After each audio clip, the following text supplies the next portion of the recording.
Sasa kwenye vyakula mbalimbali ambavyo tuko navyo na hata kwa mazingira yetu, vitu kama ugali na wali, these are basic food ambazo tunaweza tukazipata, na ndicho zinakuwa zina comprises kiwango kikubwa cha carbohydrates au vyakula vya wanga ambavyo mwili unavitumia kwa ajili ya kupata nguvu. Na vile vile vitu kama ngano, kama unatumia chapati, zote hizo ziko kwenye kundi la wanga. Viazi pamoja na mihogo, magimbi, vyote vinaweza vikaingia kwenye hiyo hapo group.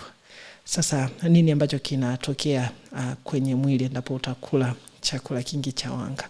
Na nataka ni jaribu ku break down hii taratibu ili tuweze kuelewana.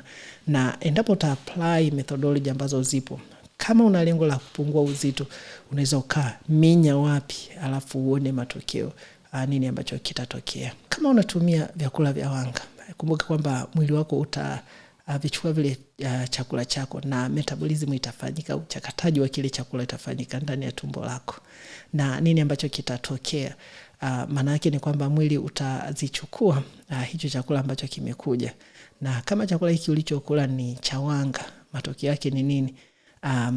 Kile chakula kitaingia mwilini kama glucose, na hiyo ndio conversion ya kutoka kwenye wanga na kuwa glucose.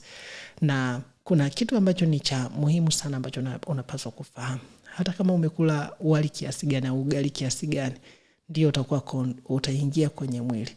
Lakini ukiingia kwenye mzunguko wa damu, hiyo glucose ikiingia kwenye mzunguko, kwa sababu nataka nirudie hapo kwamba kile chakula ukila kikiwa tumboni kitakuwa kitachakatwa na itaingia kwenye damu kwa njia ya glucose. Nafikiri tuko pamoja mpaka hapo. Ikishaingia ndani ya mwili, ile glucose itaanza kuzunguka kwenye damu.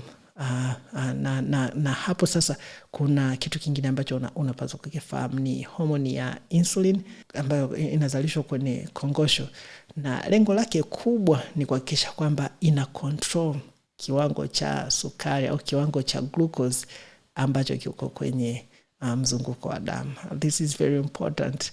Na moja ya kazi yake nyingine, endapo kwamba kuna kiwango kikubwa cha glucose ndani ya damu, nini ambacho kinatokea? Itahakikisha kwamba ina control ile amount kwa kuhifadhi kile chakula kwa matumizi ya baadaye.